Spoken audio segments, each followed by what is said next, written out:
Chers amis de Sazanochi, c'est avec grand plaisir que je vous retrouve cette semaine pour la paracha de Pekoudé. Dans la paracha de notre semaine, le verset nous enseigne et nous dit Vaya Asu, les bénis Israël ont fait et accompli Kasher Tziva Hashem, exactement de la manière que Akadosh Baruch Hu leur avait ordonné. Les Chachamim nous enseignent et nous disent qu'effectivement, cela est facile d'être un bon juif environ. Oui, respecter Shabbat environ, respecter la Kashrut environ, faire la Tfila environ. Être un bon juif, environ et de manière générale et globale, c'est facile. La difficulté réside dans la perfection. C'est ça que le verset vient nous enseigner, que les bénis Israël ont accompli l'ordre de Hachem, Kasher Tziva Hachem, exactement de la manière dont Akadosh Baruch Hu leur avait demandé, dans la perfection. Quand l'homme s'introspecte, il peut arriver à la conclusion que oui, il est un bon juif. Il respecte le Shabbat, il respecte la Kashrut, il va au Beth Knesset faire cette fila 3 fois par jour, etc., etc. Mais quand il passe à une introspection plus scrupuleuse, il verra qu'à bon nombre de niveaux, il y a des manques. Effectivement, il respecte la Kashrut.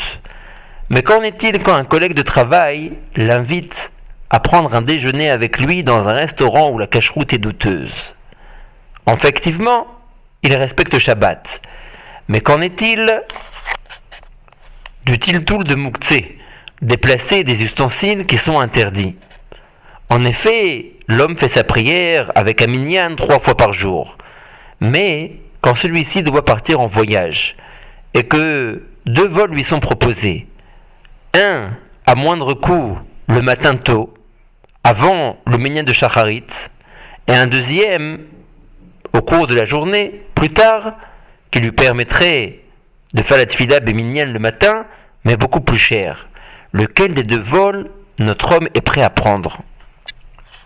Nous ne devons pas nous contenter d'être des bons juifs environ, d'une manière générale, globale.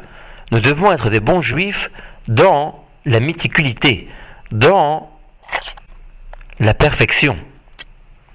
Mais voilà, comment arriver à être un bon juif dans la perfection? Pour cela, il faut 2 choses. Premièrement, s'investir dans l'étude. En effet, plus un homme s'adonne à l'étude des lois concernant Shabbat, concernant la Kashrut, concernant la Tfila Bebinyan, plus le sujet pénètre en lui, plus il aura de la yir hatchamaim, de la crainte du ciel par rapport à ce sujet. Parce que là où un homme s'investit, il se voit et il se reconnaît. Parfois, nous avons tendance à négliger la halachot de Shabbat. Pourquoi? Parce que nous ne nous sommes jamais investis à étudier d'une manière profonde et sincère la halachot de Shabbat. Nous connaissons et nous pratiquons le Shabbat d'une manière générale. Ce qu'on a vu chez nos parents, ce qu'on a vu chez des amis qui sont pratiquants, alors on fait la même chose et on reproduit et on mime. Nous ne nous sommes pas investis dans l'étude des halachot de Shabbat.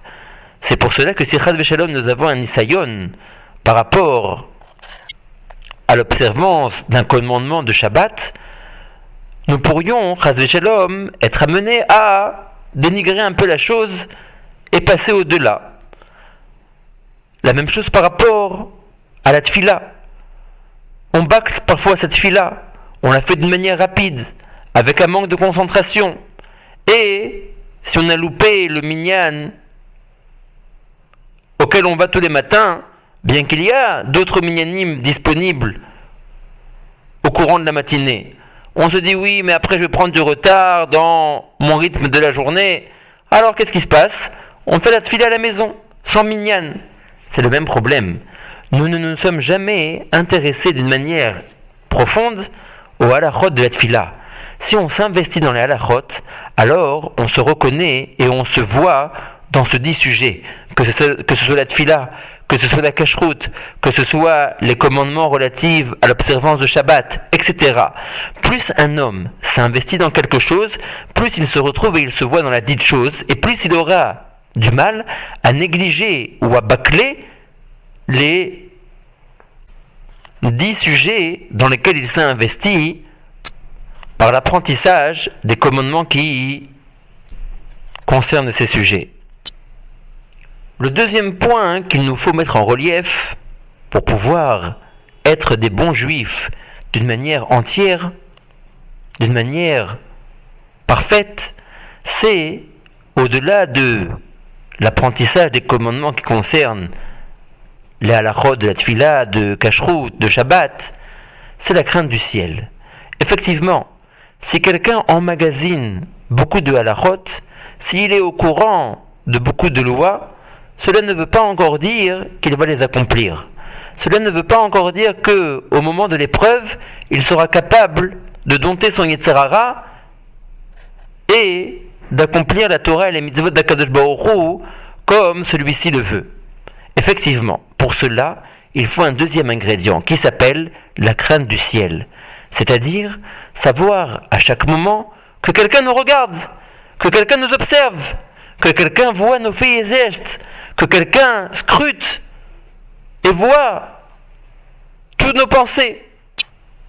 Quand l'homme vit avec cette image, que quelqu'un l'observe, que quelqu'un le voit, alors il réfléchit à 2 fois avant de commettre quelque chose de répréhensible.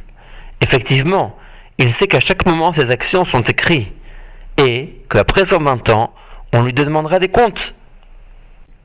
Nous avons tendance malheureusement, au fur et à mesure de la journée, à oublier Akadosh Baruch Hu.